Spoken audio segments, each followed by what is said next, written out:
Topic of the day. Topic of the day.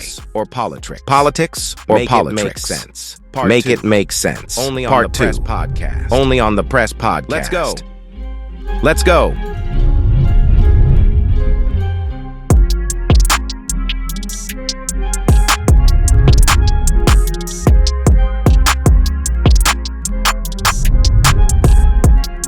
This episode of the P.R.E.S.S is sponsored by the E-Firm. Don't let your loved ones become an American prisoner. Visit us at efirm.org. Peace and blessings, America. Today I'm coming at you with another episode from the P.R.E.S.S, the P.R.E.S.S, the Prison Release Education Sanity Series. We say Prisoners Release Education Sanity Series because we're first concerned with releasing ourselves from the prisons of the mental war that's been pretty much forced upon the consciousness of man in America. So today I want to discuss some things dealing with politics because, as you know, we discuss political issues up here, religious issues, economics, incarceration, as well as other things beyond those terms. With me, I have for a second time my brother, Mr. Patrick Booker. And you may have remembered him from the last episode, or you seen the first episode, where we're actually building on some political issues and rewriting the Constitution, as well as revising democracy as it stands today in 2024. With that being said, Mr. Booker, can you introduce yourself to them one more time? Indeed. Yeah, I'm Patrick Dale Booker, Vice President of Expanding the Mind Magazine Company. That's right. And Expanding the Mind Magazine, I like that. Nothing like expanding the mind. That's what we're doing right now. Indeed. That's right. We're expanding the mind. But see, we know and understand that in order to expand the minds of the population, we got to constantly be up on our own studies ourselves. So today I'm going to bring you some things that I may have actually picked up from studying certain individuals. I do a lot of reading on different reports, and I found one that I figured would be very relevant to this conversation that we're about to have with you. Mr. Booker, you currently rewriting the Constitution.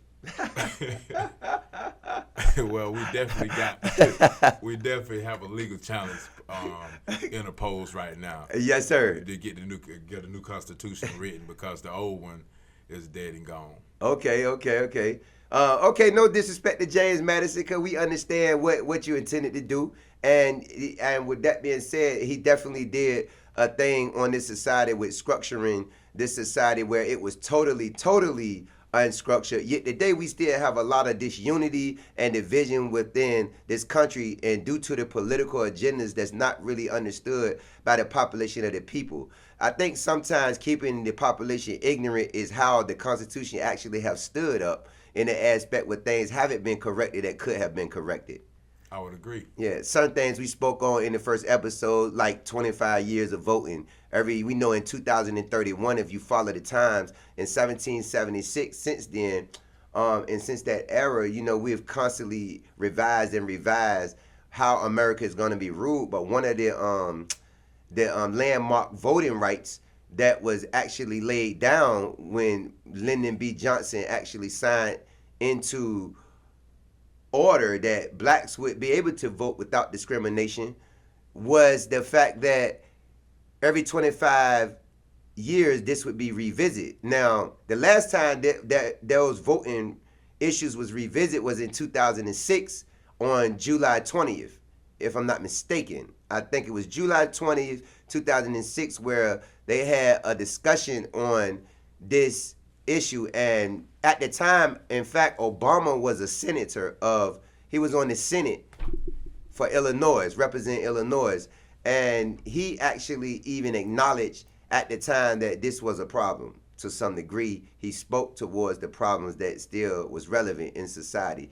Because black people we spoke on yesterday that black people was under the rulership of and considered a minority in this country based on them supposedly making up 13% of this population, which I have some objection to that, because we can go into it, but that's not what I'm going to lead the conversation to, my objection to the 13%. I want to stick to some specific topics today, because one of the main things that I want to do is always educate, and I want to begin to educate the people on politics and the political science that they may not ever tap into themselves, but by watching these reports that we are making, a lot of people may become very educated on this society. Because when you ask the person on average, are we living in a Democrat society or a Republican society? A lot of confusion come up.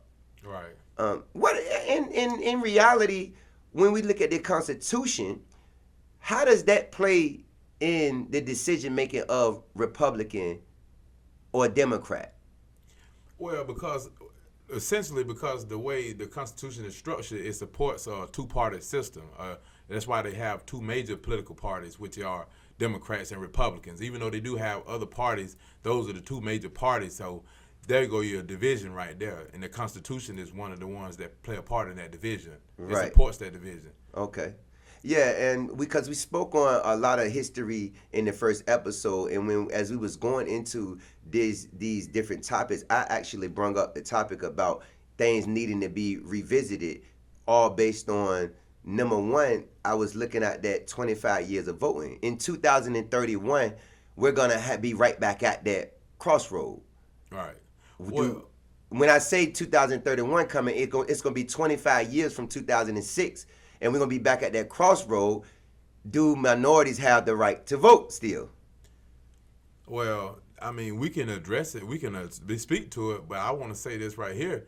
The bigger issue, as opposed to revisiting that, is not that it don't need to be revisited. Once the Constitution itself is rewritten, those things that's not in the Constitution will be in the Constitution. It will clarify it. Right. That's if it's rewritten and accepted amongst the people by the time we get into 2031. Indeed. Because in 2031, as it stands right now, that would be revisited. Its last revisit was 2006. Right. As I mentioned, and we know that Obama came into office as a black man. We talk about Obama a lot because he's considered one of the first black presidents that's known to the people today.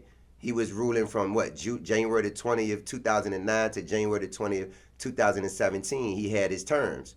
He had 2 terms, actually. Indeed. He won another second 4-year term after his first term. So in the process of him winning that term, he spoke against, but prior to him being in office, he spoke against that ruling, as if that this was still something that needed to be paid close attention to when he was on the Senate of Illinois. When George Bush was actually in office in 2006, when they first actually, I ain't gonna say first, but when they actually reinstated these rights for voting.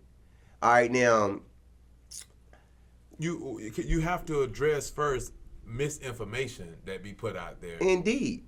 And one of the, if I brought to your show, if you don't mind, I want to introduce us to the Life magazine.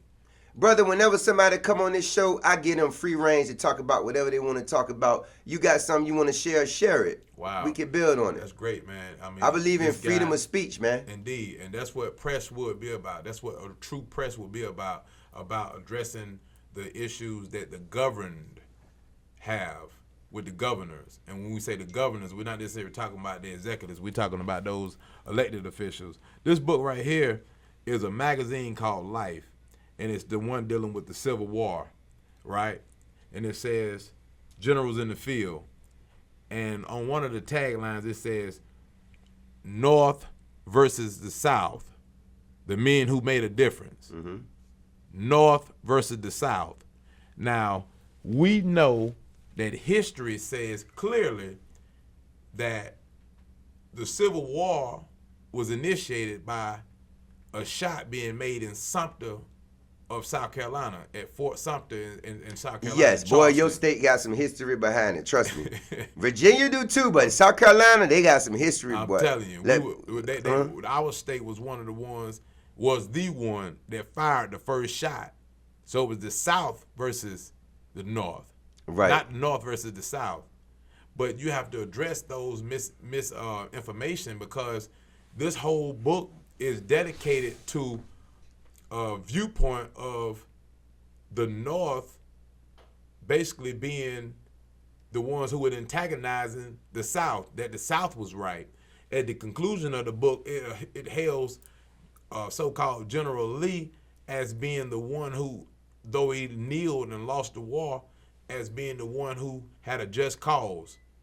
And that book is dedicated solely, that particular edition of Life, there's no other magazine, there's nothing else inside that magazine. There's no other pages. All those pages was dedicated solely about that history.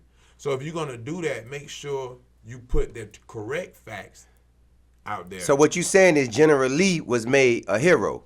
General Lee was made a hero in this book. General Lee was made a hero in his book, and Grant was made out to be the loser of this event, pretty much. He was made to be the one that's being like an antagonist, like he was wrong. Like he was wrong for actually impeding upon the South structure. Right. Yeah, I mean, and you have people who really do feel like that's basically represent the Confederacy and things like that. Some people understood the Confederacy as an independent government that actually had its own rules and that actually made sure that they kept intact their system of rulership by having the slaves at their dispense. Now, I'm going to say this. Interesting enough, you spoke on Andrew Johnson. Indeed. And in the other episode. In the first episode, yeah. If you didn't see the episode, definitely go back and watch it. Definitely a great episode. Okay, you spoke on Andrew Johnson and how he basically made his decisions in the 1800s that affected blacks. Now, one of the things that I want to make this clear point, that Andrew Johnson was the one who returned that land, as I was trying to get you to understand in that first episode. He was one of the people who, after the Civil War, because a lot of people think that after the 1865, the Emancipation Proclamation was implemented and blacks became free. And they had this luxury to not be slaves again. But what a lot of people don't know is between right after 1865, in that Emancipation Proclamation, blacks experienced the black codes. They experienced the different laws that would come follow that, such as sharecropping laws, as well as the Jim Crow laws. All right, now, when in experiencing that, Andrew Johnson is the one who actually returned after Lincoln's death. I said that. When they assassinated Lincoln yesterday, that's when Andrew Johnson took power, and he returned. He returned the land that was temporarily titled to the ex-slaves back to the slave owners. Indeed. All right. And he gave all the slave owners full master. He gave all of them amnesty. Right. So they re-enslaved blacks under another name, yes, which was called black codes. And black penitentiaries. Okay. Because when they abolished slavery that same year in 1868, when they abolished slavery, that's when they first instituted the first. Yeah, the 13th Amendment, it stated that freedom exists for those who did not catch a felony. Right. In so many words. Right. When you caught a felony, you was considered to be put back under the slave codes like we were as felonies, because we both caught felonies. Right. You got a 20-year sentence. I got a 27-year sentence with 14 years suspended, and did over a decade of my life in state penitentiary of Virginia. Wow. I ain't seen none of my 20s out here in this society. Wow. I was locked up from when I was 19 till I turned 30. Wow. All right. Same way. So it's no coincidence that we was put back under that system of slavery, right, all the way following up into daggone near the 2000s. Indeed. So that system is still at play under different names to this day. They incentivized it. When you said that slavery, it said no slavery nor illegal servitude shall exist in the United States except upon somebody who's been duly convicted of a crime. Correct. That incentivizes individuals to be convicted of a crime in order to be able to enslave them.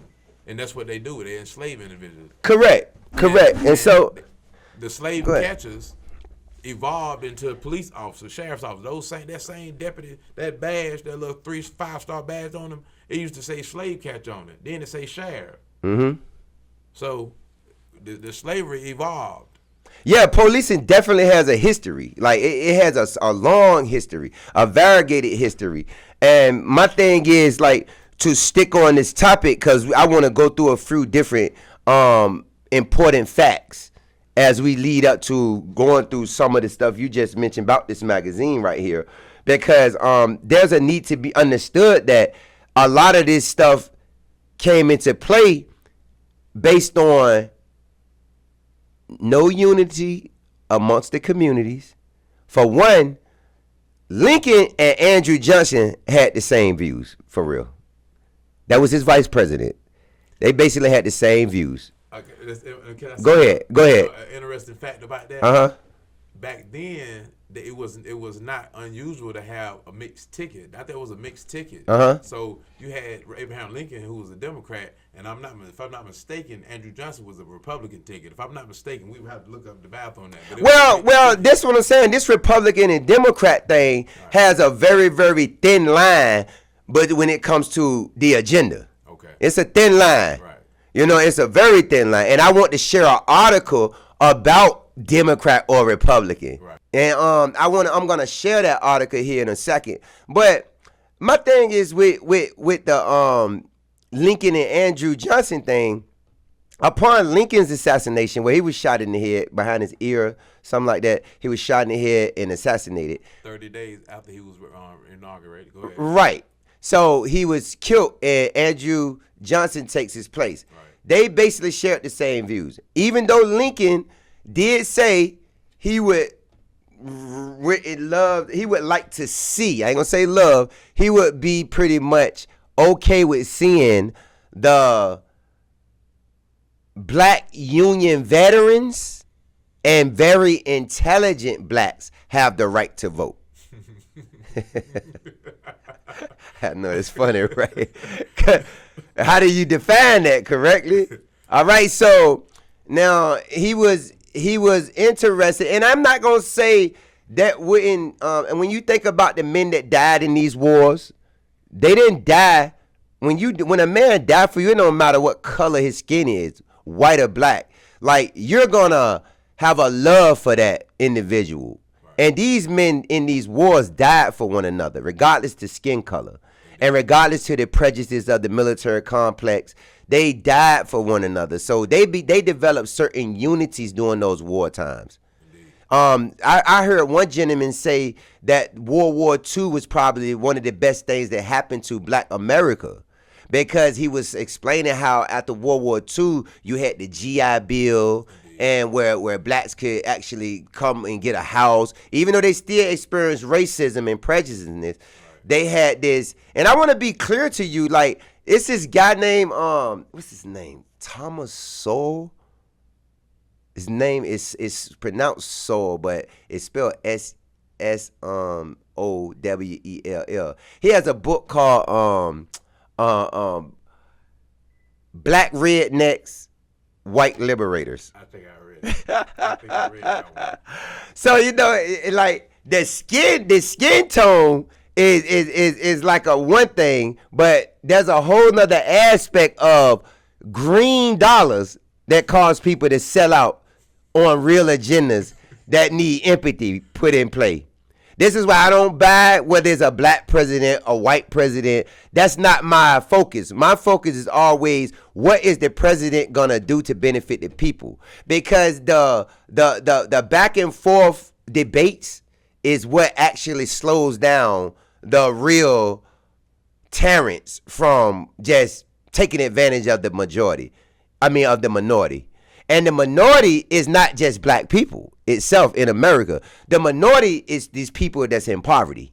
Right. Period. Whether black or white. Indeed. That's the minority. Indeed. And they would say, well, no, the majority of the people are in poverty. No, but the majority of the people in poverty don't have no voice. So they're the minority.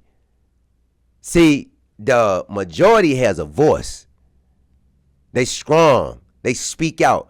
And these rich corporate entities, they have a lot of voices that make decisions, such as these lobbyists that they send up to Washington to pass legislation on their behalf as they threat to run this country right into a recession. So we have to be very knowledgeable of what we was talking about in the first episode, the permanent government. Yeah. Who is the permanent government? Who's running Wall Street? Who's running on the military industrial complex? Who's running the media? Who's running big oil industries and promoting propaganda that lead to war? All right, so we got to understand, like, as a people, what is the necessity of a Republican Party and a Democratic Party in this type of government. And the reason why I want to share this one article that I'm talking about that Ray-Cross wrote is because it's like that article is very, very informative for the people. And I know a lot of people not going to read it. They probably never run across the article. That's why when I run across some, I don't just try to like skip over it and just suck it in my mind like, oh man, this is for me. No, this is for the people. Right. It's for the people because it's the people that can make the real change. Indeed.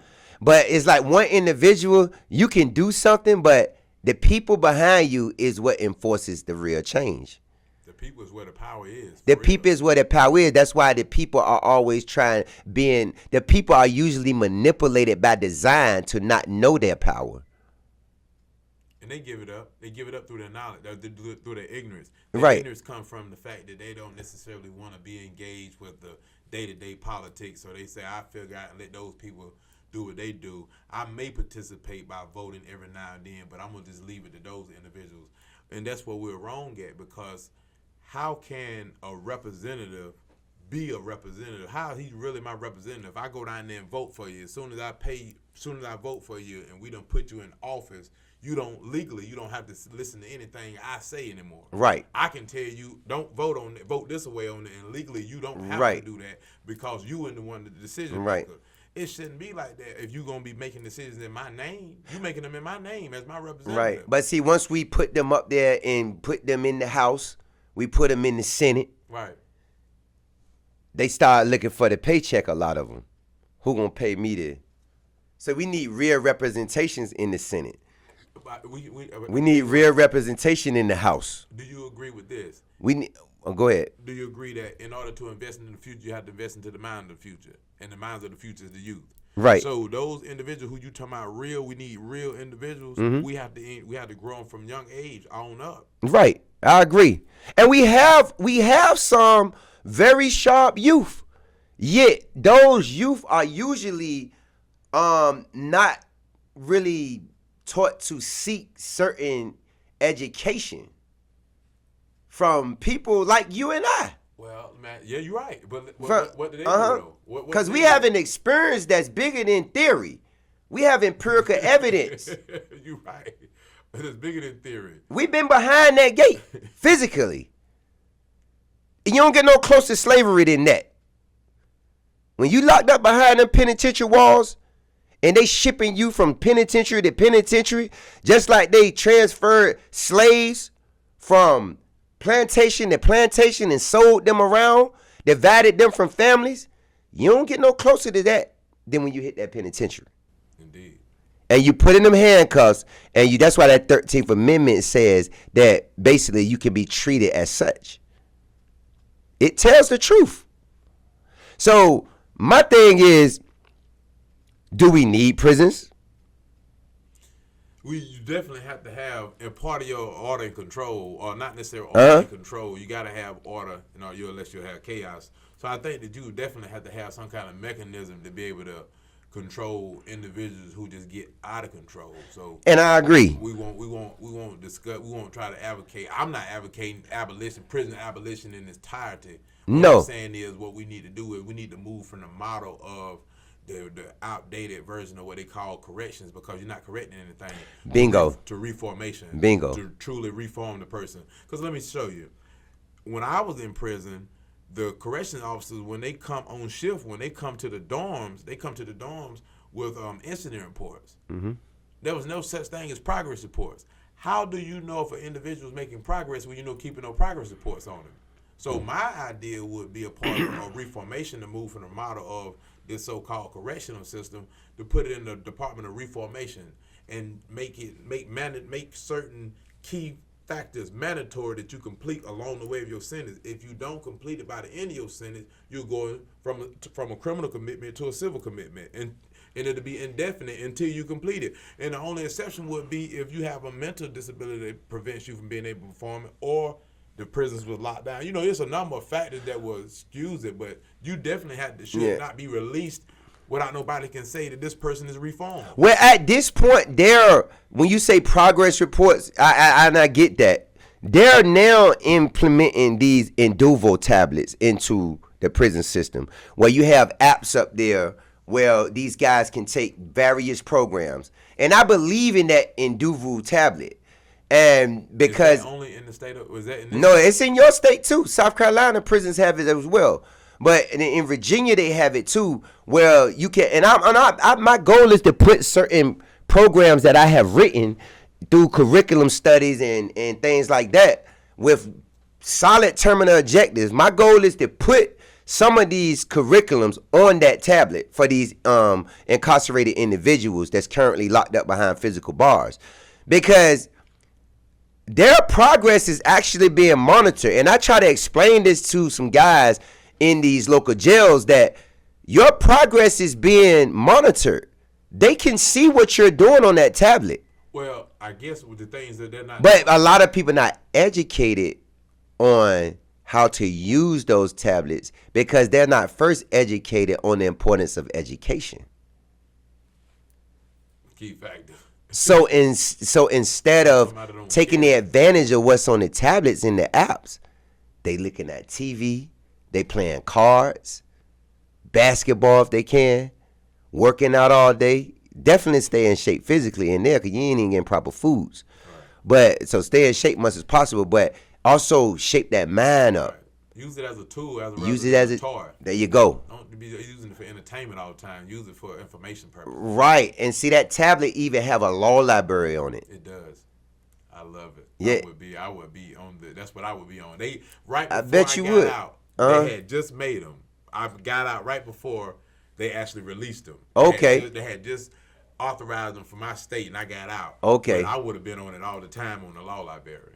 Yeah, because they have the law library up there. Right. You have different type of apps, anger management. I'm actually one of my agendas is to put an anger management program up there, because I have my own anger management structured programs, and I have anger management manual 1, 2, 3, 4, and 5. Right. So my goal is to at least give them an introductory manual to anger management and understanding the amygdala hijack, so that before you snap, you can clap and laugh at a little something. Indeed. Because some things are funny when you're conscious as what's going on. Like when I can identify that someone's trying to basically control my behavior by putting me in certain positions to snap, I can laugh at it and clap about it. You know what I'm clapping at though? The fact that I'm aware that I can now identify what you're doing. Right. Versus before, when I couldn't, I would have snapped and gave you the upper hand. So, you know, a lot of things come with education, humility, integrity, things that you need to actually survive and think about rewriting a constitution. Indeed, in light of this, I was funny you say that. I would be thinking about rewriting the Constitution in light of this right here. Did you ever know about this? This was an actual law, the Negro Law of South Carolina.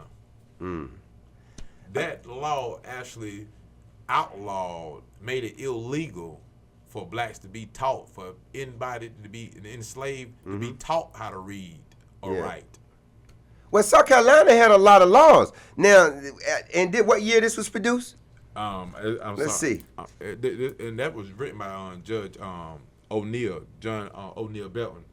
I forgot when it was reproduced. Yeah, it say printed by John G. Bowman in Columbia, South Carolina. Okay. In 1848. Wow. That's what it has right here, 1848. Okay. But and it was authored. This book itself was authored by John Belton, John 50 O'Neill Belton. units. And this may be a revisory though. Let me see the actual copyright year. Go ahead, I'm listening. I'm sorry. And so what I was saying is that out of my state, where they made it illegal to teach a slave or a person who was enslaved, made it illegal to teach them. So it's ironic that a person will come out of that very same state these years later and say, well, I know how to write now. And not only do I know how to write so well that we can write a new constitution, because the one that was written invidiously, discriminatorily. Well, you know, in South Carolina, there was a law that basically, after 1865, the Emancipation Proclamation, there was a law in as near as 1866 where the slave master, once Andrew Johnson returned the titles of the land back over to Europeans and gave them the power to do what they would do, they could actually still, under black code laws, they could actually still whip a servant that was under 18 years old.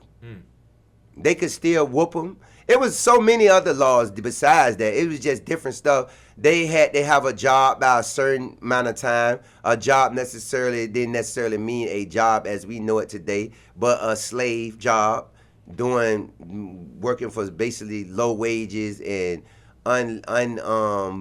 sustainable wages, meaning money that you can't even have a lifestyle with and buy your own land or none of that with, unless you were gonna suffer in some way. You either were gonna fast a lot and don't eat good, or you was gonna be unclothed improperly. Something you was gonna have to give up to establish the money for that land. And when we look at history, though, it's funny, and I tell people, look, you want to talk about wishful thinking, know your history, because your history is factual. It happened. It ain't something you guessing about. It's not something you're pretending might happen in the future. It happened. So when you know your history, you can understand the present place in which you stand today, which allows you a better ability to predict and rewrite your own future in advance. Indeed. Yeah. Indeed. Let me ask you, why do you think that, how many people do you think this country is based on? When I mean the history of it, based on the history, because we're talking about history, I believe it's based on three people, three men, three types of people, three men. Okay, White Europeans, man, black man, Indian. Do that support that? Do I support that? This country. Does the history support that? Yes, it does. It's Native Americans. All the other immigrants, everybody else of the other races came a little bit later, but when Right. you look at the history as it's been written. Well, as it's been written, it would tell you that Native Americans was actually here, and that basically Native Americans was invaded by European settlers who colonized this land, and European settlers pretty much brought in Africans from Africa as slaves, and other places as well, because Europe they had slaves in Europe as well. But they brought in the black people as servants to build this country up. Now, I would say this to that, though. There was not only Indians or Native Americans that they call Indians here on this soil. Africans had migrated and populated this whole planet Earth. Indeed. And if we go into that history, you'll find that people that was blacker than you was already here in this country. Indeed. You spoke on a little bit of it in the first episode. When you was talking about beyond in the first top part of the 1600s.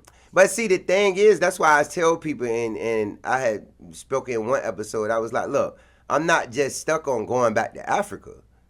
I'm an American. This is my land. You can't make me feel like I'm a foreigner in a land that I'm born in. I was born on these soils. Yes, I have ancestry that probably leaked right back to Africa in different villages as well as everybody else. But I was born on this soil right here in Suffolk, Virginia. So this is my America. Now, do I think it's right for some European to tell me I'm a foreigner to this country? If you gonna say that, I'm gonna say you're a foreigner to the country. Even though you might have been the aggressor that invaded it and colonized it and enslaved people to have them build it up, you're still considered a European foreigner to this North American land. If you want to go to those terms, there are Europeans that was born on this soil. They're Americans. They're not Europeans. Indeed. There are Africans that was born on this land. They are not necessarily Africans. They are Americans. Indeed. But before the Bacon's Rebellion, like I said before, there was no black, white. A white man didn't call himself white. He called himself European. He only started calling himself white when they seen that the people it was being put in poverty was riling up together, which was blacks and whites. And they was saying, no, we ain't going for this. We want some for ourselves. So they broke that unity up and said, you white, you black. Let's do a census count. Now they do every 10 years. they do a census count, which goes back to now you got these immigrants coming over here that's all in this country, flooding it, and it's being allowed with an agenda. When you're trying to push certain agendas, I know some of the gay people might get mad at me and all that, but the reality is the rainbow agenda running a lot of stuff nowadays. Right. They running a lot of things in America. So by getting anybody over here and feeling, I ain't saying that they the only ones that has this agenda, because there's more to this agenda than just that. But everything now is like, you can't disrespect the gay people's rights. You can disrespect a black man's right before you disrespect a gay person right. There's no specific rights geared to black males and black families. Because even if you look at the welfare system, black families was put together. They was well put together before integration. You had a black man and a black woman in a home together. Now the homes are totally disunified. Totally. Well, you can't even have a black man in your house in the projects if you're on welfare. If you ain't married to him, you got to kick him out. And then if you marry him, you're going to be paying wages for to stay in them projects as if you was buying a mortgage, but you still can't get a mortgage. See, all this is trickery, man. This trick knowledge. It's to control. And it's to control. If you break up a home of male and female, what do you get out of a child that don't have that father present? You get a child that has no respect for that one parent that's raising them. Right. And this is the ignorance of a lot of these women in this society today that's locking these men up. They're locking these men up because they can't communicate, and they're only loyal to what they feel. Only loyal to their emotions. And some guys are abusive, no doubt about that. But we're going to get into the reality that does that form of abuse get solved when you put somebody behind that gate and your child's father is gone? Because I seen what abuse looked like. I seen my mom get beat. So if I get in a woman's face because she's being totally disrespectful and my nose bump her nose, that's an assault. That's a simple assault. You get in her face and you fussing back and your head bump her head, that's an assault. That's a simple assault, and you going to jail if she called the police. But guess what happens? That home is broken. And don't let her go curd and put restraining orders on you. Oh, that home is broken at that point. And what happens, whether it's a male or a female child, they suffer at the absence of that parent being gone. Indeed. Why is it though? Is the police called for safety, or is the police called because you don't know how to communicate? Usually, they don't know how to communicate. And these women out here today, not all of them, but a great majority of them, want the man to submit to them. Part of that has came from that Me Too movement. See, there's the things politics can't ignore being addressing. Right. And look, the Me Too movement, everybody done said Me Too, Me Too, Me Too.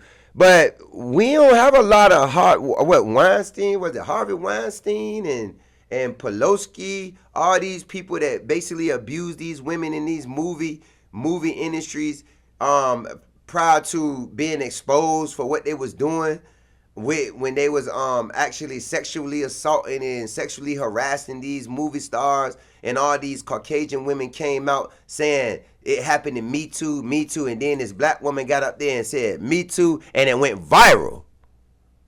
And you know what that problem, it's like it became a war against the black man first. Like, we is the real aggressor and real problem in society. Same thing after slavery. We ain't enslaved nobody. I don't recall black men running around forcing labor on nobody until they start being clowns and thinking they was pimps. Yeah, they was even taught that if you go look at the history of the movie industry. They was taught that was cool. That was implanted into their psychology by design. If you know the history of the movies. Yeah, they gave them, beyond Dolomite, they gave them Goldie. Pam Grier became a hardcore woman beating dudes down after you mess with her drug dealer brother or whoever. This drug dealing and pimping, this one in our community. Right. It was buffoonery, it's foolishness, but like you say, right. It was implanted. It was by design. Wow. So, you know, a lot of drugs too, it was by design. They imputed all this stuff into you had Black Panthers feeding the first children lunches as they was going to school and stuff. And that's what gun control came in at. Why would gun control came in when the Black Panthers knew their rights and knew they could hold them guns and defend themselves. That's right. And that's when they brought in the Gun Control Act. So it was the Gun Control Act of 1968 was instituted from racial purposes. It was done in order to be able to suppress that black African Americans be able to because part of and you're right, because part of the agenda of constitutional right, you criminalize their right to bear their arms. Part of the agenda have always been of white males with a poor agenda against the black community, even down to when they was forcing blacks to become Democrats. Part of the agenda. It's always been what? A white man with a poor agenda. What did he say that? A white man with a poor agenda in mind to dismantle the black population and rule over them, always had it in his mind to disarm blacks. Even down to when you first had the Democrats forming down in the South, when a black person would become part of a Republican Party, their goal was first to make sure that society of blacks had no rights to bear arms, so that they could aggressively force their will upon them with the arms they had. They had cannons. They set up voting polls all the way in woods and made it so it was early in the morning you had to come vote and close it down for the daylight. Would come up, so that you had to come at when it was pitch dark or almost light. Right. And that way they set up like blockades where they could block them in and terrorize them, kill them, shoot them, beat them.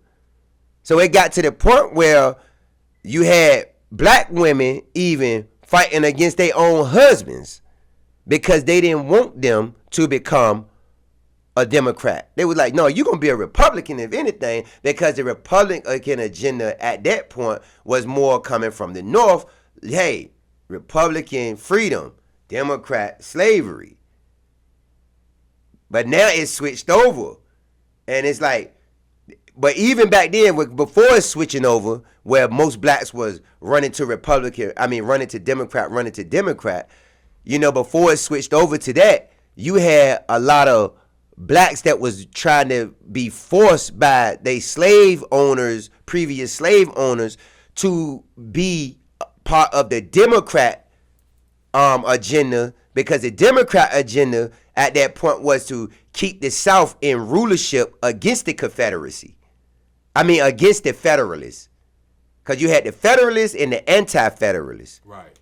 The Anti-Federalists was that Confederate Army. Confederates, right. Yeah, that Confederate Army was bent on keeping their agenda, because they too, like the Boston Tea Party, didn't want to pay taxes to the North. They didn't want to pay taxes to Britain either. So they wanted to have their own states under their own rulership and rules. Because before you had this Democrat and Republican Party, before you had this Constitution, each state had their own agenda. That's why a lot of states wouldn't agree to become part of that Constitution, because they was like, hey, how do that Constitution represent my rulership in my state? Indeed, right. They had their own agendas there. It's like, yo, I ain't necessarily becoming part of that. So it was a challenge when James Madison had wrote that structure and got these people to agree to this. I need you to agree Virginia. I need you to agree New York. I need you to agree Delaware. I need you to agree Rhode Island. I need all these states to agree to become part of this Constitution to make it relevant and make it supreme law. Yeah, but each state is like, yo, what about my rights that I want to implement in my state? Because we rule this state right here. So you have a United States and you have states that make up that United States. Before you got that united, you got states. Now you got states united. All right, so through that Constitution, you're talking about rewriting, which is very, very, very important topic to be for people to be aware of. This is not a radical approach, because they'll consider it being radical for someone that want to rewrite the Constitution. Like when I talk about revising democracy, they might say, what do you mean revise democracy? Revise it, make it understood, because United States is considered a republic at some point. Indeed. As well as you might say, well, this is a democratic. It's also considered from the roots. We can all agree that George Washington, James Madison, and then followers of them, they were Republicans. They was the Republic. They was Republicans in their agenda. All right, so it's like to make a sound decision on Kamala, a sound decision on Trump, you need to make a sound decision based on educating yourself first. And for those who don't know, you still got until November to start really educating yourself on political science and understand the history of these people. You need to understand the history of these parties and understand what you're looking. You need to understand the history so you can understand what you're looking at presently today when you look at Kamala, Biden, Donald Trump, and Donald Trump, Vance, Vice President Vance, whoever it is he choose to carry into office with him, if he get it. So it's like, I'm not against Kamala.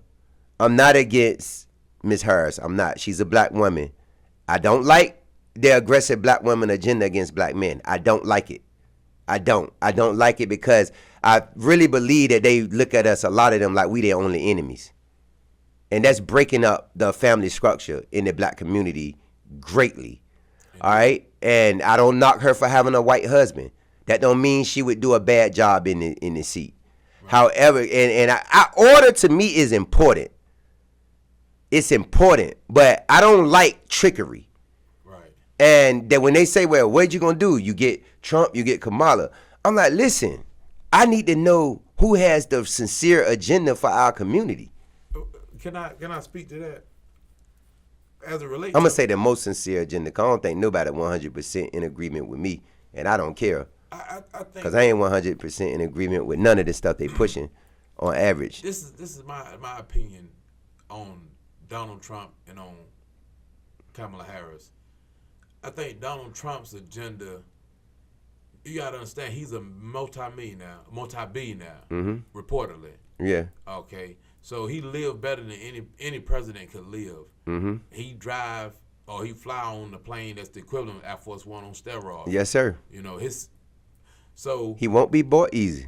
So the question would become, if he want to descend down or come down from that perch to the presidency, where he constrained his ability to act is kind of sort of constrained by law, why would he want to do that? Why can't you achieve this mission that you got outside the presidency? So to me, that means his agenda may be embedded with ulterior motives that most of the people don't necessarily know. And it could be for, like he say, to make America great again. The policy that he espoused do want to save American jobs, and he do seem like he want to make America first. Mm-hmm.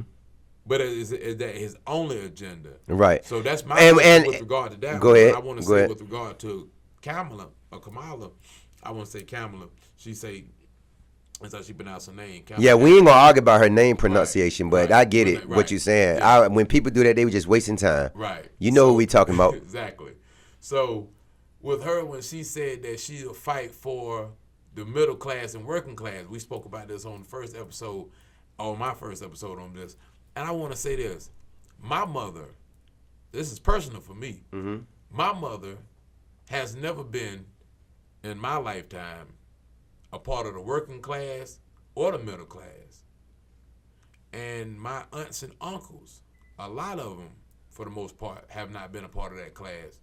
These individuals come from a class that's beneath the working class or the middle class. So what about those individuals? Because it's a whole segment of the population of those individuals who have disabilities, who have whatever they have, but they still exist over here and they still are American citizens. So if you're not going to fight for them, why should they vote for you?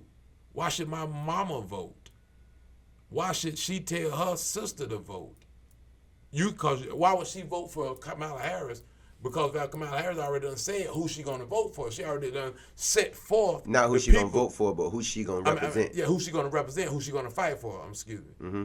When you said that, but at the same time, out this side of your mouth, you say, well, I'm gonna be a president for all Americans. But then out this side of your mouth, you say, well, I'm only gonna fight for this type of American. That, to me, is you get in dangerous waters, because when you become the president of the United States, you don't represent any individual person. You represent the business of the United States. The business of the United States is the people's business. So you represent the people's business, and you do it well. You do the job well. Or don't do it at all. Or don't do it at all. Right. You either get off the pilot. Right. Either, Right. So in the history that we've had as a country, then we got to look at different dynamics. We've had presidents with bad agendas. We've had presidents with, some people would say they had good agendas. We look at the history of all of these presidencies, and at this point we come to a point in 2024 where this country seems more divided than ever. It do. Yeah. It is. And it's like we're heading into a civil war, potentially, because nobody's agreeing on nothing now. You have people that's scared for Trump to get in office because they believe in what they've heard about Agenda 225 when it comes to MAGA, making America great again. They like, what do you mean when you say make America great again? Are you saying that you're going to make America great again for white people who enforce conditions of poverty on blacks? Are you saying that you're going to make America great again? At what point, what are you saying? You saying you're going to make it great again for who? Now, Kamala, on the other hand, we spoke to her towards her being a prosecutor, and we saw she locked Mexicans up as well as she locked white boys up as well as she locked black boys up. Yeah, I can contest to a prosecutor, whether you black or white, you have a job to do. There have been favoritism shown in the court system for European boys versus when they see a black boy come in there or a black man come in there and actually in those handcuffs, there's a different type of look. And you know why is that? Because the media have painted this picture of this aggressive black man that's really not always true. It's hard for a black man to come in a courtroom smiling when his life is in jeopardy, and half of the time he's being talked about in ways that's untrue just to get a conviction. So it's hard for him to smile like that. There's emotions that follow that disappointment. That's a disappointment when you come into a courtroom, and I know because I've been there, and someone's misrepresenting your character and hell bent on looking like they the righteous person in the world, and knowing that they have more demonic thoughts and activity going on in their life than a little bit. But you're in handcuffs and you supposed to smile like that. It's hard not to frown. It's hard. And so, I mean, but that stone look in a courtroom that black face put on, it's not always out of fear. It's not always out of anger. A lot of times it's out of concern for their life and their well-being. I know because I've been there and you've been there. And so we've also seen a disparity in convictions. You've been in a block in the jail where it was 3 white boys and 30 black boys. You seen it. You know what I'm saying? And you telling me that we make up 13% of this country. So now I got a question. If we make up 13%, and because we're not the only criminals, and the crimes we are committing and being convicted for, I have to ask myself, how much is that caused by not giving reparations? That's where your dysfunction lies. That's where your national dysfunction lies. One of your things that's dealing with a national dysfunction is the inequality in economic justice. Blacks, the African Americans, have had inequality dealing with economics in this country from day one. And if that is rectified, that's when we'll definitely be on the heights of a new beginning. And Kamala Harris have already spoken to that. She spoke to that one time prior to her becoming vice president of the United States. She said directly, she may not have been president at the time, vice president, but she did say directly that she would not be, when it come down to reparations, she was asked directly. She said, no, I will not support any law that would directly benefit just black people. See, I have a problem with that because these presidents support laws that directly benefit gay people, and directly benefit Asians, directly benefit women, Jews. Directly benefit Jews. But when it comes to saying directly benefit blacks, it's a problem that I can't agree with. And she said that. So Kamala Harris, you're going to have to deal with that. That I can't agree with. Right. I cannot agree with that. And that's something me and Kamala need to talk about. And then you might not want to talk to me, Ms. Harris. It's okay. I ain't mad at you. I'm good. We ain't got to talk if you don't want to talk. But if you want to talk, you're welcome to come and sit down and have a conversation and represent yourself, because I'm not against her. Right. I'm not against her. I'm not against her. And I'm not against Trump. I want the truth. That's what I want. I'm against falsehood. Indeed. And so, and I understand there's a lot of false media. I respect Trump for saying fake news. I do too. I haven't seen no president call the news fake. But if you look at MSNBC, you look at one station, they're bashing Trump. You look at another station, Fox is giving Trump all accolades. You look at CNN, they giving the Democrats all the accolades. So very biased news. So the news reports, y'all gotta do is flip channel to channel. You'll see something wrong. All right? Something wrong. Right. Now, where it comes to, I'm gonna share this article that I said I wanted to share. We're gonna read through certain parts. We're gonna stop and we'll read through certain parts of it, and we'll stop and talk about it. But I just wanna give the people some information on where it says democracy or republic. All right? Very interesting article. If you don't listen to it all the way through, you're going to get something wrong. Because you're going to think that it's saying one thing and it might be saying something else. For instance, the first sentence is going to say the United States is a republic, not a democracy. If you run with that and don't let me finish this article for you, you're going to be confused. It's not just saying the United States is a republic and not a democracy. So listen all the way through if you want some clarity. We'll stop here periodically, and then we'll go ahead through, all right? So it starts off, this article is from September the 13th, 2018, all right? Still relevant. I know because I read it, all right? It's from the National Review. It says the United States is a republic, not a democracy.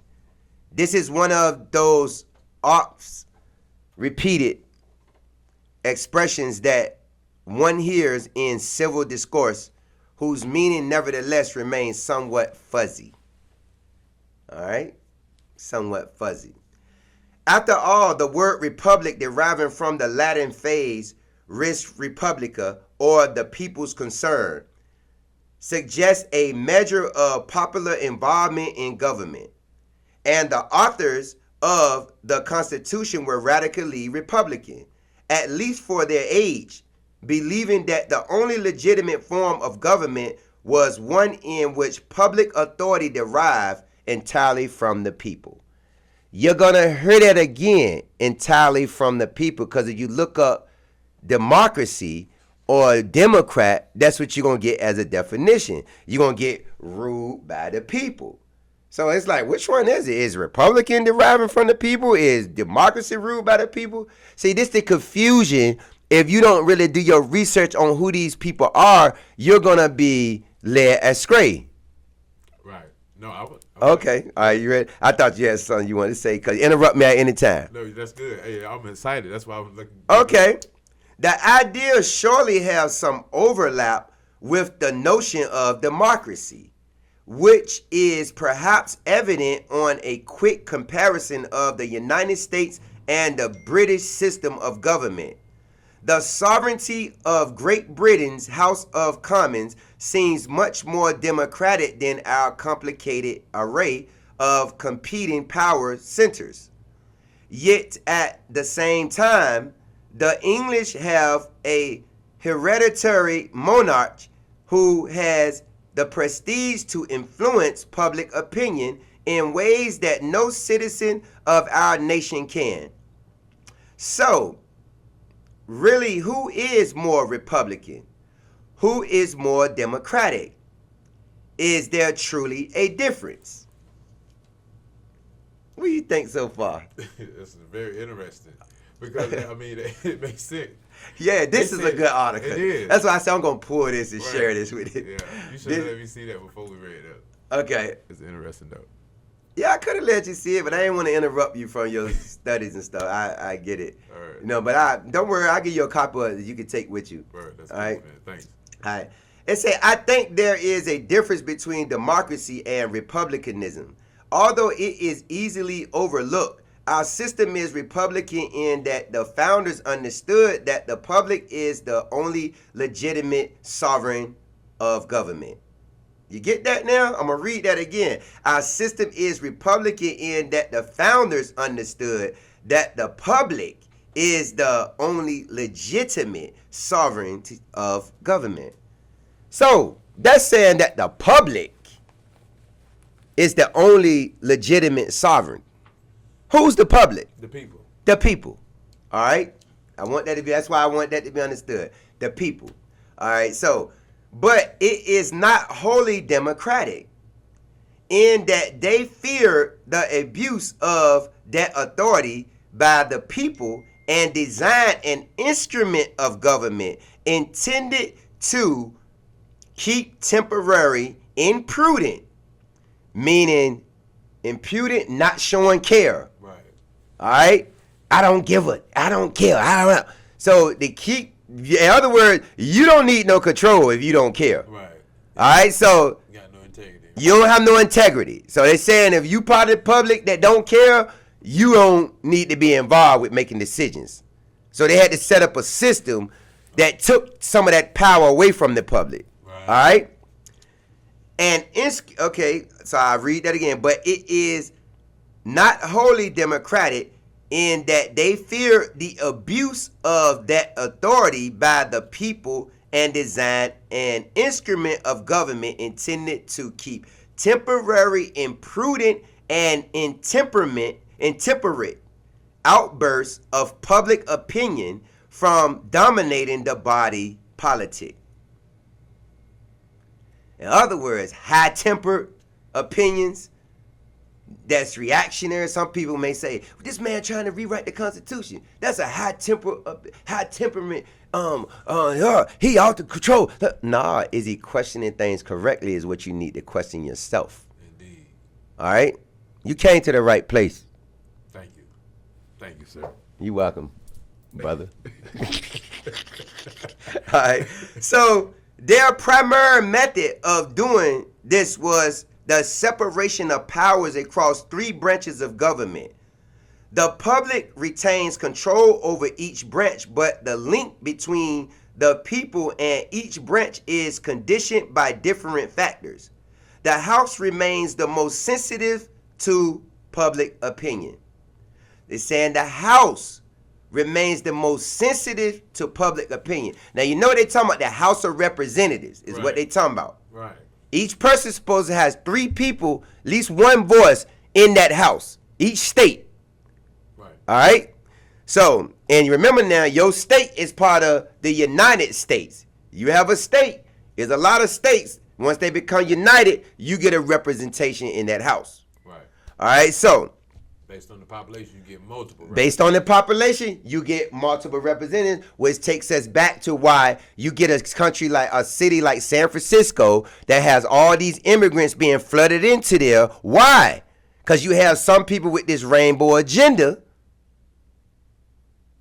I need more representatives up in the house so I could get some decisions made for the gay population.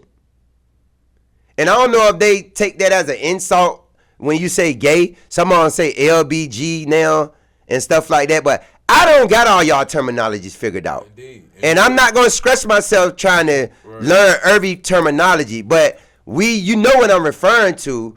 You are basically, I guess, that representing that population of the Rainbow Society, and you have representations in the Senate. If 3 million of these foreigners is flooded into San Francisco, 7 million flooded into New York, you're going to get more representation into that house.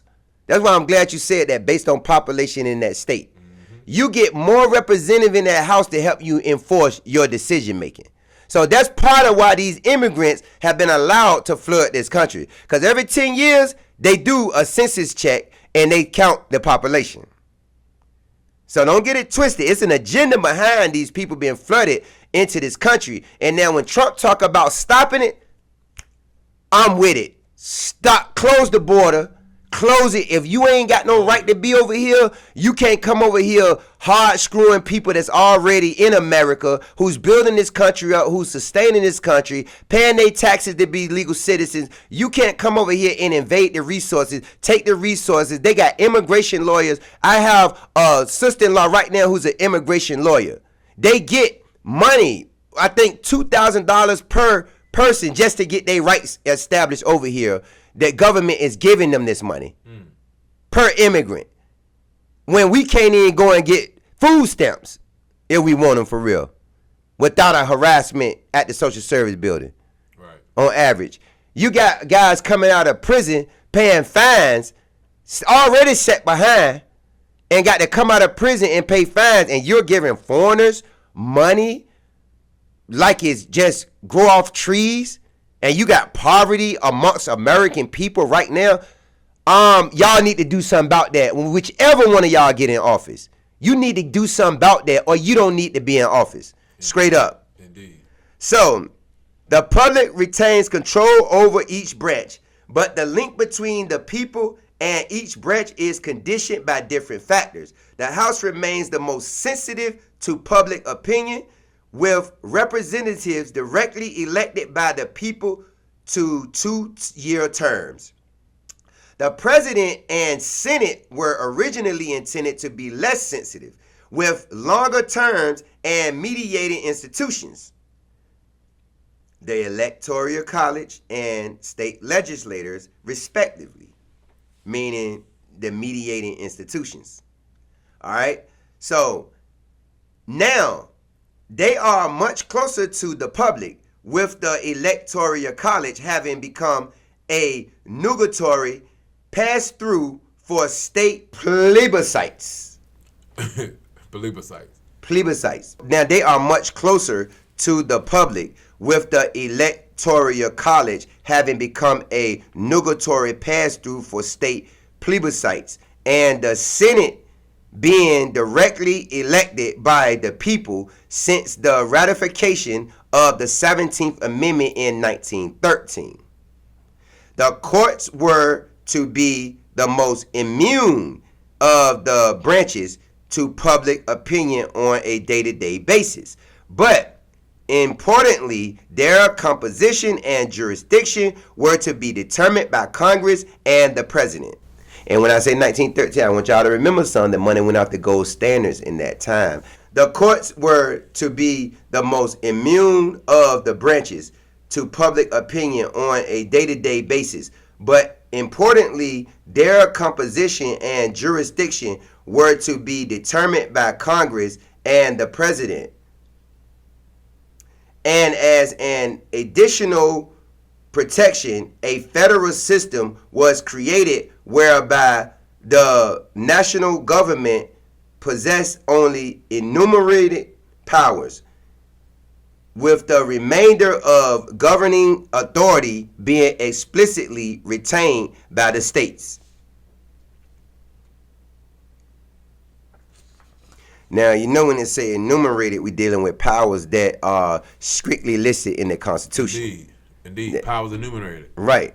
So you know what that is, and because you rewriting this Constitution. Indeed. But I want them to know what it is too. All right. I need people to understand too that the Bill of Rights came after the Constitution. Yeah. They need to understand that. They do. The Bill of Rights was not in the Constitution. No, so it wasn't. Rights that we so-called always tout that we have was something that had to be later put a part of the Constitution as the Bill of Rights became part of it as a part of the amendments. The Bill of Rights was one of the ways that James Madison could get Virginia to agree with the Constitution, because Virginia wouldn't sign onto it, nor would New York. New York still didn't want to sign onto it with a promise that the Bill of Rights would be implemented. New York wanted to see the Bill of Rights implemented before they signed into the Constitution. So you had certain states that caused this Constitution initially being written, it needed to be remodified, and in order for them to agree to it, it was remodified.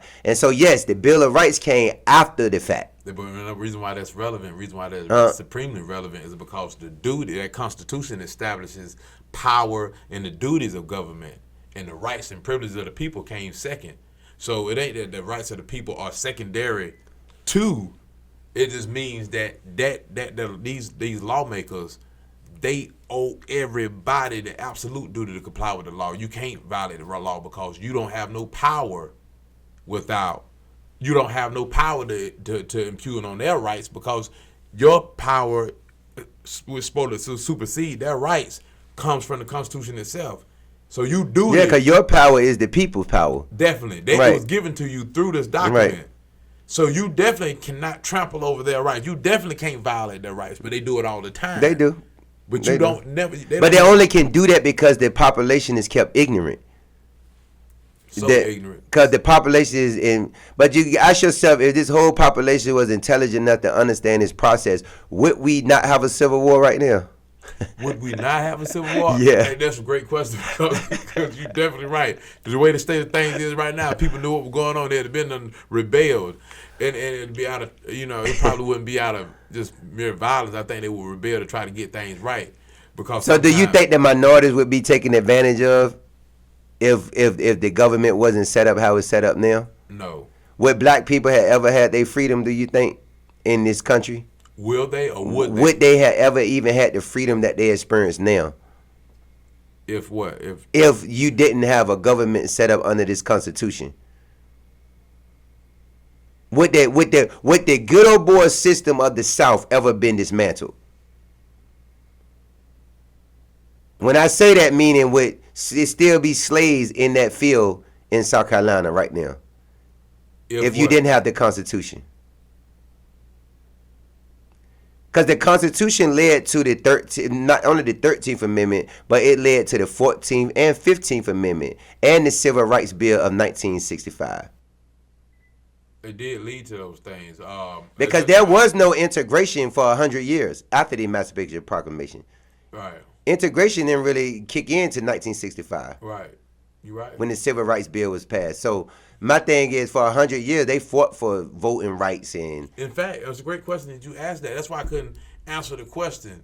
And that should show you that I'm very authentic. I wouldn't even vouch the answer because I couldn't understand exactly what you were saying. But you are authentic. You talk about what you know, and I like that. I thank you. I try to talk about what I know, but I got so much jammed in my head, sometimes I get some stuff wrong. That's why you a good co-host for me, because you help keep me on point with the dates sometimes. You be like, bro, you make sure, and I like that. Word, I'm telling you. I like that. Definitely. But you too far away to be my co-host. I don't like Zoom. I like live. You know what I'm saying? I got you. All right. Yeah. All right. But you good though. Word. I got you. That's what's up. Yeah. I have you back up here eventually. Trust me. That's what's up. I got you, bro. Yeah. So there are other solutions as well as there are other solutions as well to the problem of dangerous majorities. James Madison argued in Federalist 10 that representative government would tamp down the excesses of public opinion. He also reckoned that a vast nation, including all manner of fractions, would keep any one group from a mountain to a numerical majority and tyrannizing the rest. So what they said there is that James Madison wrote this Constitution in a way and designed this government setup in a way where he said, I'm going to be an architect of controlling public opinion so that this thing don't get too out of control and we don't experience a straight nuclear war, for instance, amongst population where everybody just dead. It ain't no more earth.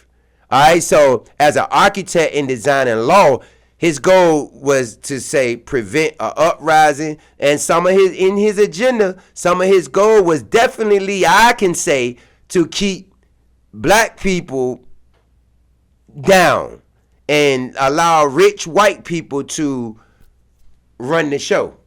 All right, he had to cater to that, according to what I'm seeing in history. He couldn't disregard the white bankers, the white landowners. He had to make sure they were satisfied first, not the black slave that was in the field. He didn't even consider them. They was never even considered. You wasn't That's even what a I'm person. saying. You wasn't. 3/5 of a person. Or women. Right. He didn't even consider women either. They was not part of the political process. Right. They wasn't part of it. That's what I'm saying. It was rich white males. Right. If you was rich, or if you was white, but you didn't own anything, you wasn't considered. They weren't considered. You was considered minority. Yeah. And which is what I'm trying to tell people. Minority in the beginning don't mean that you don't outpopulate. It mean that you don't have a voice. That's exactly what it means. That's what it means. You don't have the ability to be heard on a wide scale. That's why you can't just go get on Fox News and make a report, or CNN and make a report, and the news can feed the majority of the information to your mind, not you feed it to your mind or you feed it to the public minds around you. They listen to the TV first, radio, mass media. Right. That's why I said that media is part of this permanent government, and you need to understand that and do your own research. And media is loyal to big corporate. All right? The dollar. Nobody want to be in poverty. Okay? So the dollar. Now I need to get scared and think I'm going to get $1 billion and stop talking to y'all. I know you're thinking. I know what you're thinking. Look, so I got children. I need them to know what's going on. I need them to understand it. And not so that they can be a radical neither. I need them to understand it so they can protect themselves educational wise and not be put under somebody's rulership who don't have their best interests. Right. All right. So James Madison argued with the Federalists. That's what the Federalist 10. He argued with them and made statements basically to represent the government on a level where he felt it would be under a certain control and it would be guided. And all of his intentions may not have been negative, but like he said, you wasn't considered if you was a woman, if you was black. This stuff was written for rich white males. It was. It's history. It's history. That's why I say, you know your history, you can't argue. Do that mean every white male with some money is a tyrant? Not necessarily, because it was some of those white males that actually helped the uprising of getting some of these blacks that was in deep slavery out of those conditions. It was. It was some. Plenty Jim Browns. It was plenty Jim Browns. That's right. Yeah. That you don't hear about. That helped form the revolts and the revolutions amongst them slave population, which I don't like to call slaves. I look at them as prisoners of a economic war. That's what they were. Prisoners of economic war. That's what they were. So this is, back to the article, this is a Republican system of government because there is no point at which a self-appointed or hereditary sovereign can hope to retain power against durable public opposition. Let me read that again. I want you to catch that one. Because it's not saying that the Democrat is right or the Republican is right. So I'm going to read that sentence again. This is a Republican system of government because there is no point at which a self-appointed or hereditary sovereign can hope to retain power against durable public opposition. Everything flows ultimately from the people, but ultimately is the key word. The people rule, but often not directly. The system is Republican, but not entirely Democrat. You see why this is a good article? I'm telling you. It's so Props to you, Ray Cost. That's a good article, bro. You went in on it. I like this. All right, and he give clarity at the end, to his best ability for the solution. Look, as long as one does not subscribe to the notion of vox populi, vox populi means is the opinion or belief of the majority. All right, that's what that means. The opinion or belief of the majority. That's what vox populi means. So I'm going to start that sentence over. As long as one does not subscribe to the notion, meaning idea, of vox populi, this system provides obvious advantages. Most of the founders agreed that the people were capable of governing themselves within the aid of a class of nobles. But they also knew that the people can screw up things. By acting intemperately or unjustly, they can trample on the rights of a minority or overlook the national interest. Indeed, the founders experienced this on an almost daily basis in the 1780s as the state governments legislated imprudently and even maliciously, even though by the standards of the time, they were extremely sensitive to the shifts in public opinion. So like today, public opinion gets shut down a lot. Certain things get decensored out of the media. You look at RFK, for instance. RFK got a lot to say about the mass shootings and how the drug Prozac actually caused some of these mass shootings potentially. He has a lot to say about things that's found in the water, for instance. And he can't get an interview on Fox, CNN, and no other major news stations. But Trump and Kamala gets a lot of interviews if they want them. But why can't RFK get them? Because he has what's called opinion that interrupts the system as it be. Now, I call that population control, where he's been censored out of. You can find him on YouTube, but you ain't gonna find him on no major news station like talking about it. And RFK, which is John F. Kennedy's family lineage, RFK family supports Biden. They do.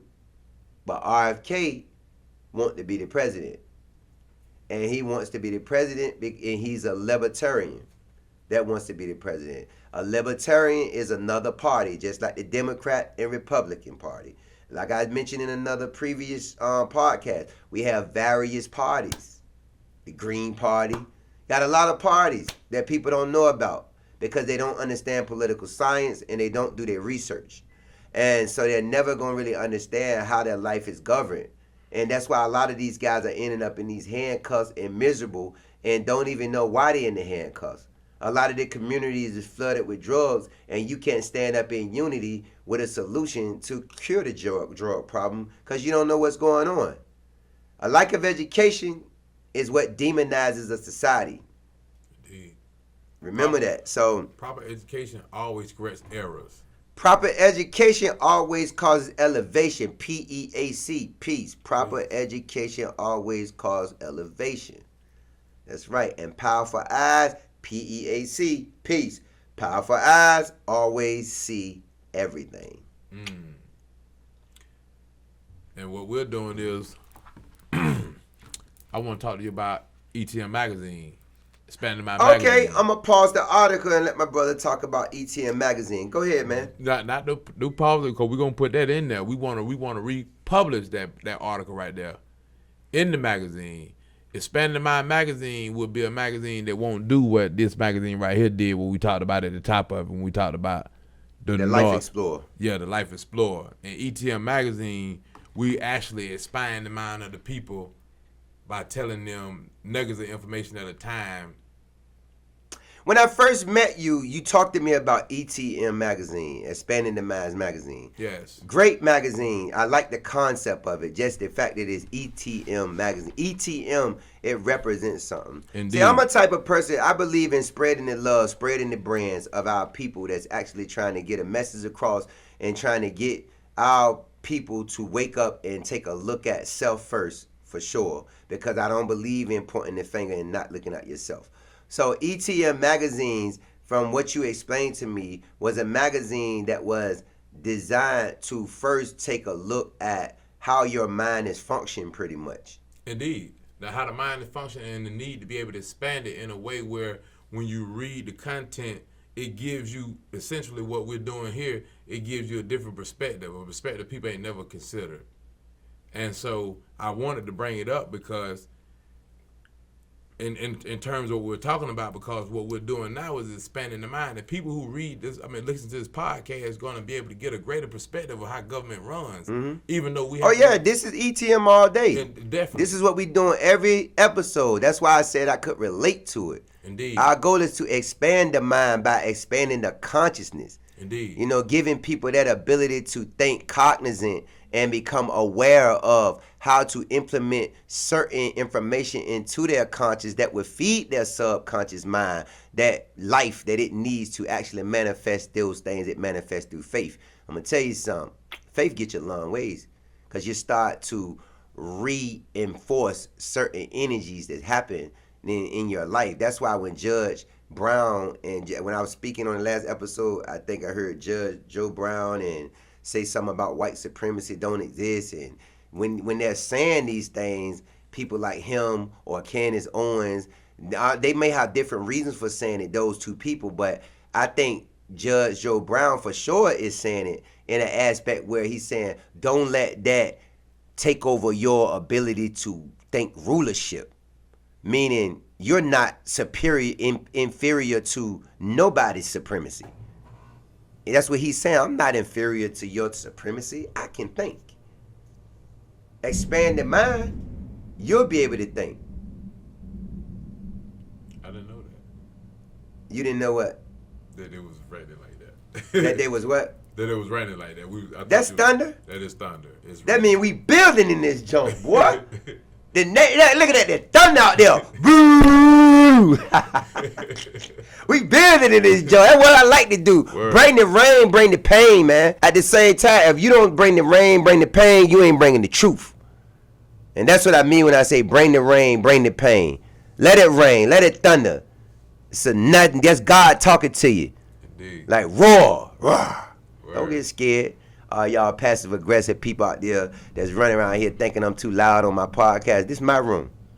I scream all I want. Turn your volume on your TV down. Turn your radios down and all that, and it might sound a little lower for you. But this is how I talk. I don't really need a microphone to talk. I do public speaking without a microphone if I'm in certain environments. I don't really need it because I talk loud. That was a gift that God gave me to let me know that I had something to say. And it needed to be heard, and I needed to be studied enough to be able to say the right thing so I ain't sound like a fool when I come out my mouth. And I appreciate that. Thank you, Creator Almighty, Most High. Let it thunder and rain. Indeed. Talk to me. Indeed. Yeah. So, okay, continuing on into this article.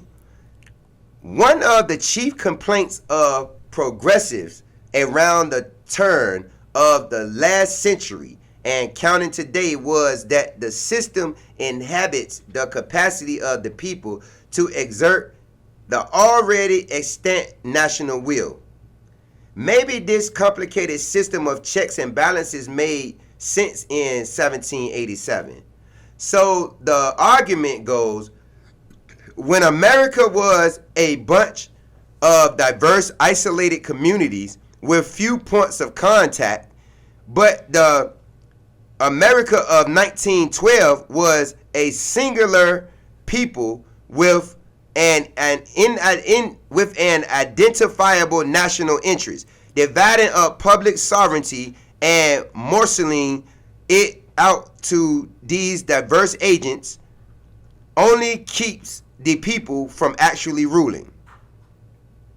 So we talked about a lot of things during this article, and I didn't get to read the whole article to you as I was because we're on a time frame right now, but I want to refer you to the article based on your ability to go ahead and Google it or go up there and finish reading it for yourself. The article is dealing with Democrat versus or Republican, and it's by Ray Cost, and it was an article printed from September the 13th, 2018. I would like for you to read it for yourself and get what you can get out of it. If you got an opinion about what you see and you want to add on to it, just follow us on the YouTube, type your stuff in type your stuff into the type your comments into the comment section, and actually we'll take a look at it.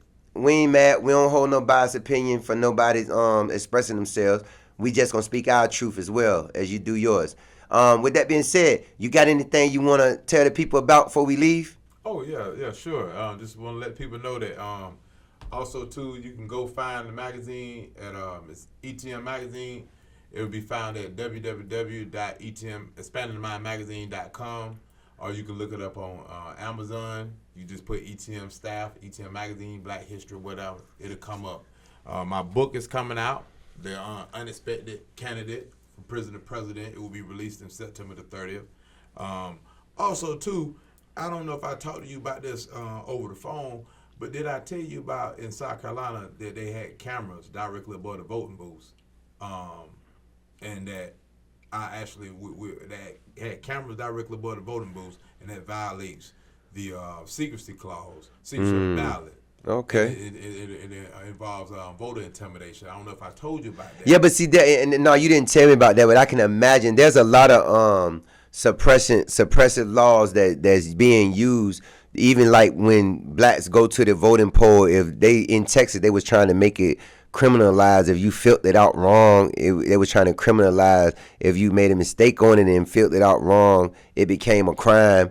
I think in certain states they was actually, if you go the day of, you can't actually fill out you can't register vote the day of voting. Right. You got to have a proper ID. When things like this are to suppress your ability to vote or even want to vote. So we got to really be mindful of these different things that's being used to keep us out of the voting arena. Indeed. Yeah, and there are things that's used to intimidate you and that violates your ability to vote properly, because you might go in there and somebody might be want to vote for Trump, but they scared to vote for Trump because they black, and it's gonna be looked at like that. You voted for a white man, or somebody might want to vote for Kamala, and they might be scared to vote for her because a white person might tell that white person vote for Ms. Harris that, oh, you went in there and voted for that woman, that black woman to be in charge of this and that. So it can be seen as intimidating factor to somebody have cameras over the voting polls recording who vote and how they vote. Indeed. I can see what you're saying by that. Yeah, Indeed. That's not right. And it's things like that that should be addressed, because voting's supposed to be a private act that you can actually choose who you want without any intimidation or force based on you making that decision to vote somebody in office. But like I said, a lot of people are voting and they're not informed on why they voting or how they vote. And they just vote and put anybody in office based on their feelings about them that's being directed totally by media or by their conversations that they've had from their peers amongst their communities. Right. We got to get people more involved, more involved in the process. I end with this by telling you that not only did that fact occur, we lost. The candidate I was voting for, he lost by a slim margin, less than 500 votes, less than 1,000 votes, in fact, right? So, but those cameras being directly above those vote booths invalidates the election results. Invalidates all of them. When you take away those 5,000, my candidate wins. So what I've done is I filed a lawsuit regarding that. I wanted to tell the people about that, and that is Booker versus South Carolina, and the case number is 8:24-CV-03859. This is a federal case.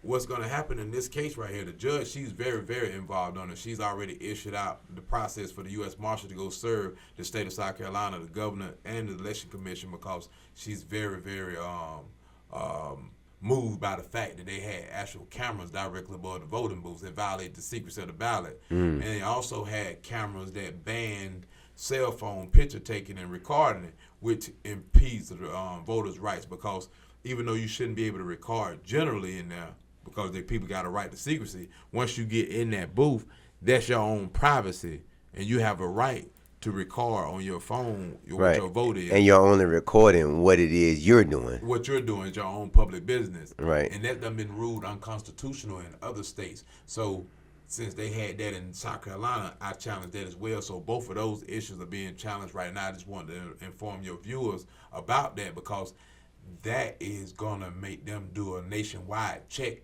as to whether or not there's cameras in any polling place, because it results in voter intimidation and voter suppression, because people have a psychological impacts on it. They feel, like you say, the perception of being monitored. I don't want to feel like, some people like, man, I ain't going out there vote, man. The people got cameras down there, man. I ain't with all that. Right.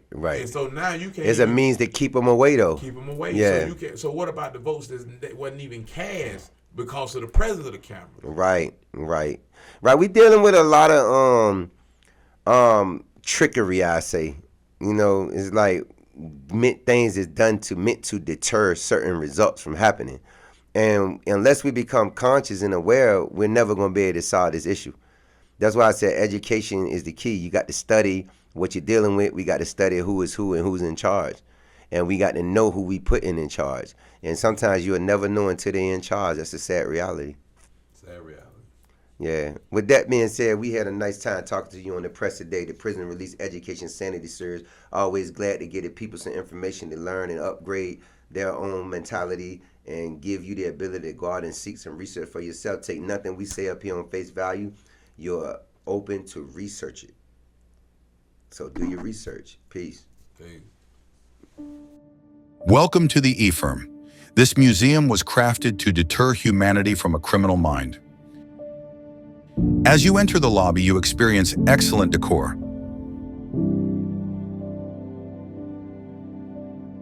Next, you enter our courtroom, where we conduct our correcting them straight to a hearing. Every person convicted of a crime will spend time in our cell, sentenced to 1 minute for every year given by our CD coaching group judge.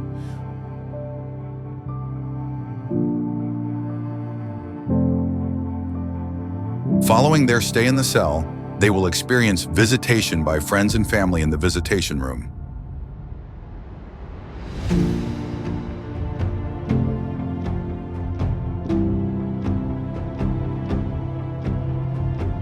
Next, your tour officially starts. Get a first-hand look at how prison life is in the yard and learn how using the phone to call loved ones is not so easy.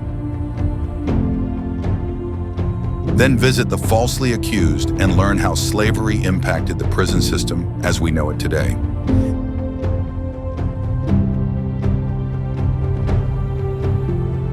Next, you get a lesson on police brutality, death row, and how women are impacted by prison.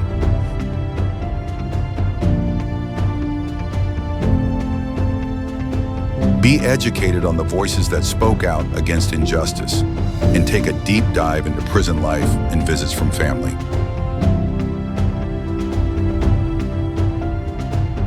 Learn that education does not stop after incarceration, and how to get on the life path to turn your life around.